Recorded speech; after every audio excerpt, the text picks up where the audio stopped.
शीर्षक परियों की रंगीन दुनिया।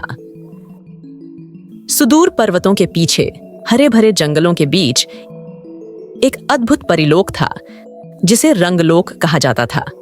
इस परिलोक की खासियत थी कि यहाँ हर साल होली का एक विशेष त्योहार मनाया जाता था।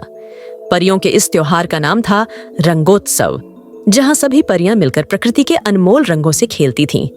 यह होली धरती की होली से अलग और जादुई होती थी। इस बार का रंगोत्सव विशेष था क्योंकि पहली बार इसमें एक नई परी शामिल होने वाली थी। उसका नाम था नंदनी।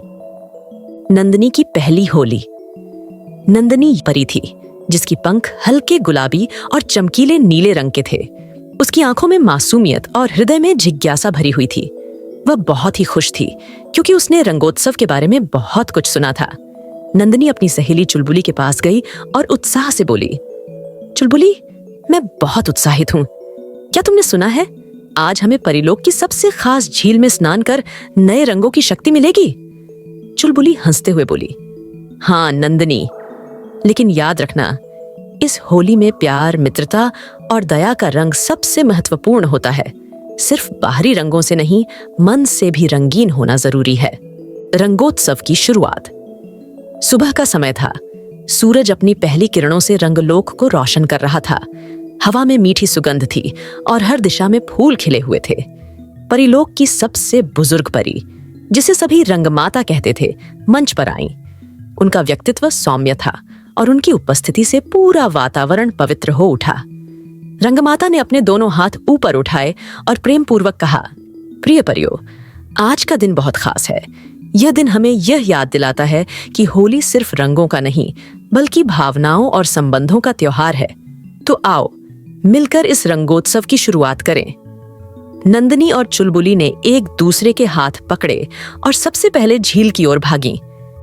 झील के पानी में एक अद्भुत नीला और सुनहरा चमक रहा था। जब सभी परियों ने इस झील में स्नान किया तो उनके पंख और चमकीले हो गए। रंगों का जादू। अब परियां रंगों के थाल लेकर इकट्ठा हुईं। इन थालों में लाल, पीला, हरा, नीला और गुलाबी रंग थे। लेकिन इन रंगों की एक खासियत थी। ये धरती के साधारण रंग नहीं थे। ये रंग भावनाओं के प्रतीक थे। लाल रंग प्रेम का, हरा रंग सौहार्द का, पीला रंग आशा का, नीला रंग शांति का और गुलाबी रंग मित्रता का प्रतिनिधित्व करता था। नंदनी ने अपनी हथेली में पीले रंग को उठाया और उसने चुलबुली के चेहरे पर हल्के से लगाया। चुलबुली हंस पड़ी और बोली, नंदनी, तुम्हारे हाथों का स्पर्श प्यार भरा है। यह रंग मुझे हमेशा तुम्हारी मित्रता की याद दिलाएगा। इसी बीच अन्य परियां भी एक दूसरे को रंग लगाने में व्यस्त हो गईं। हर जगह हंसी मजाक, गाना बजाना और खुशियों का माहौल था। बुराई की छाया। लेकिन इस रंगीन उत्सव के बीच एक खतरा मंडरा रहा था। परिलोक के जंगल में एक दुष्ट जादूगरनी रहती थी जिसका नाम था कालीरा। वह परियों से ईर्ष्या करती थी और उनके रंगोत्सव को बर्बाद करना चाहती थी। कालीरा ने एक गहरे काले जादुई बादल को तैयार किया था जो अगर रंगलोक पर बरसता तो सभी रंग फीके पड़ जाते। कालीरा ने जोर से हंसते हुए कहा, मैं इस होली को कभी सफल नहीं होने दूंगी। मैं इस रंगीन दुनिया को अपने काले जादू से भर दूंगी।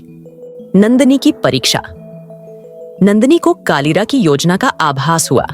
उसने तुरंत रंगमाता के पास जाकर कहा, रंगमाता, हमें कुछ करना होगा।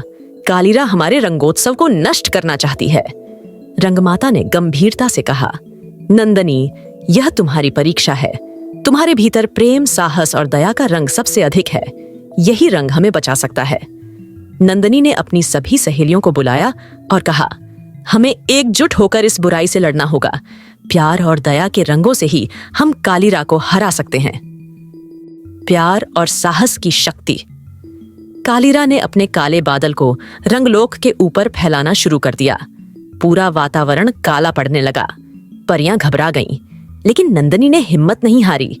उसने अपने हाथों में प्रेम का लाल रंग लिया और आसमान की ओर उछाल दिया।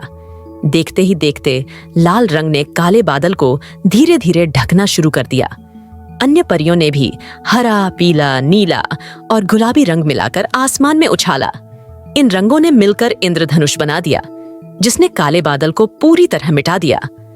कालीरा चौंक गई और बोली, यह कैसे हो सकता है? मेरा जादू विफल कैसे हो गया? नंदिनी ने मुस्कुराते हुए कहा, कालीरा, तुम्हारी बुराई का अंत सिर्फ प्रेम और एकता से हो सकता था। ये होली हमें यही सिखाती है कि सच्चे रंग वे हैं जो हमारे दिल से निकलते हैं।